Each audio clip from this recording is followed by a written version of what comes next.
Now, we'd all love it, wouldn't we, if we found a lost family heirloom stuck in the back of a cupboard or up in the attic. So imagine how they felt at a North West charity office here in Blackburn when they found the complete archive of a local orphanage in their cellar. John McCardle takes up the story.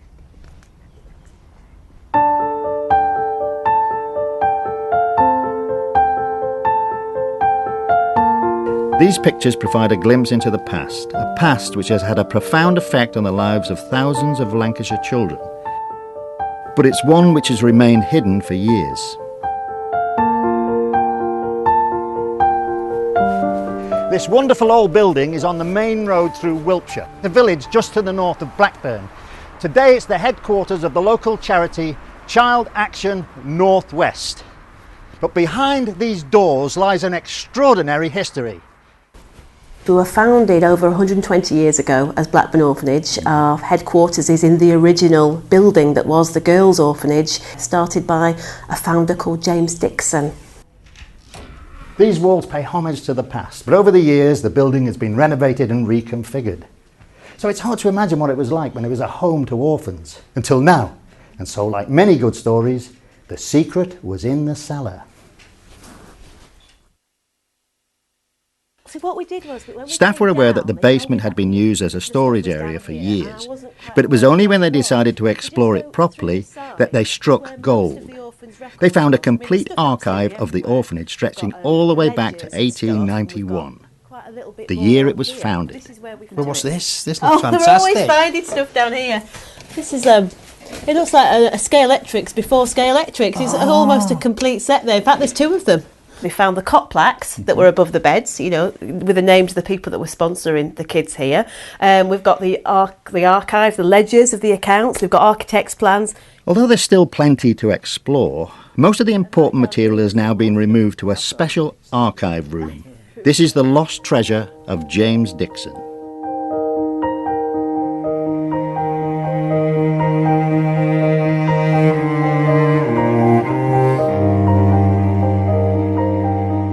James Dixon was a marvellous man. He was 23 when he came to Blackburn. He was a devout Christian. He was struck by the poverty that he saw, and he set his heart on helping the poor and needy of this area. He started off with building a ragged school, and then he went on with his vision of an orphanage. Dixon's archives reveal a man who did things properly. It's just amazing. There's a complete record of everyone who ever passed through the doors of the orphanage and everything that happened here. He had these specially printed when he opened the orphanage. There were 2 pages in here for each child. The first page, he would record the name of the child, the age of the child, the last birthday, when they were admitted, and what their history was, what circumstances had led them to be admitted.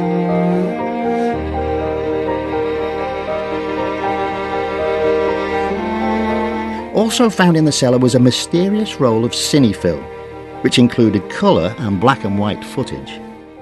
The film was on an enormous reel, and we had no idea what was on it. It wasn't labelled at all. There was film on there of someone's wedding day, and also one of the orphanage's sports days, which is just charming to watch. Wonderful as it was, the film had thrown up more questions than answers, but fortunately, help was at hand. Because of the archives, people that we didn't know were out there have come back to us, and that's really exciting. I came in and they said to me, well, how can we raise... We've found ex-residents who are still living locally who've come back as volunteers and ambassadors. That's me. Yeah. Georgie Field. Now former residents and staff hold regular get-togethers to discuss old times, As you can see, it's quite tall. or to piece together missing fragments of the past. We were trying to find out more about my grandfather, Sidney George Trussler. This is plugging a gap because we didn't know the circumstances behind how we came to be in the orphanage. The one thing that the staff at this place did was put a shield round us. We was allowed to be children. The thing that sticks in my mind most is Christmas, because you were really spoiled. This room on Christmas Day was truly magical. Just the joy of opening the presents. I don't see anyone could not be happy. Many years ago, 2 young residents appeared on the orphanage Christmas card. Now they're reunited again. Fred and Sharon. Do you remember? And I had another surprise for them. That is the original. That's the original. I have to say, they were happy times. They really were. With so many former residents now back on the scene, there was a chance for me to find out more about the mystery cine film. Whose wedding did it show? And what year was the sports day? Trevor Booth has lived in the area most of his life, ever since he arrived at the orphanage as a toddler back in 1933. I always knew there was a film because I've seen it. Do you remember it being filmed? I remember it being filmed and I remember it being shown. They used to get the film perhaps once a month and show it in the schoolroom. OK, Trevor, let's have a look at the sports day. Not only did he know about it, it turned out he was in it. Now I can see myself. What? That little blonde one on the left. What sort of races did they have, was it? Oh, well, they had egg and spoon races and the wheelbarrow race, the sack race.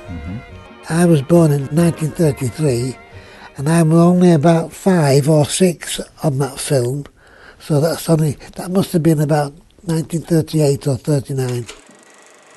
Trevor was also able to give me some very valuable information about the wedding film. That was the people who got married was Gordon Haddon and Iris Street, the superintendent's daughter. I'm still in contact with their daughter, Linda Haddon. She'd be a good person to contact. My next stop was the home of Linda Haddon, now Linda Black, who ironically ended up living in the orphanage.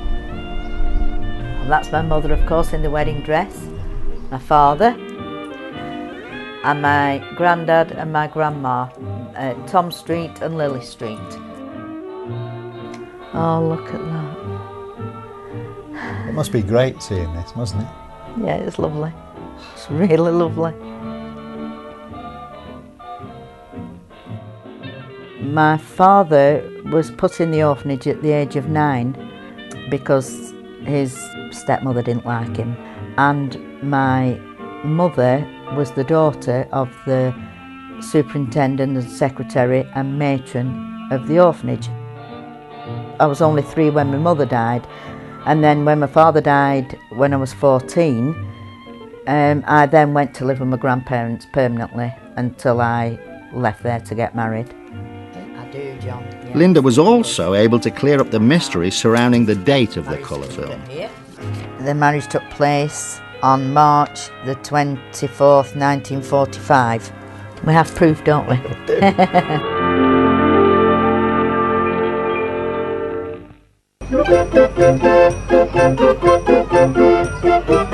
Next, I discovered that the charity has now resurrected James Dixon's visionary fundraising event. Yay! Pound Day.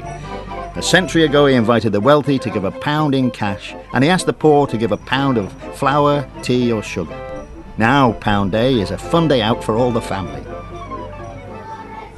Among the guests is a celebrity patron who grew up over the road from the orphanage. In my school, there were 2 girls in my class who actually lived here. And as you do when you're little, you go to people's houses for tea. They came to my house for tea. I came here for tea. And it was just like one big happy family, and it had such a lovely atmosphere. It's part of my heritage really as well. So that's why it was so important. And bringing the story full circle, I was delighted to meet James Dixon's granddaughter. I think this has been a super day. I remember coming to Pound Days when I was a child, and I think it's a great idea to have reinvented Pound Day. So you must be very proud of what your grandfather has done.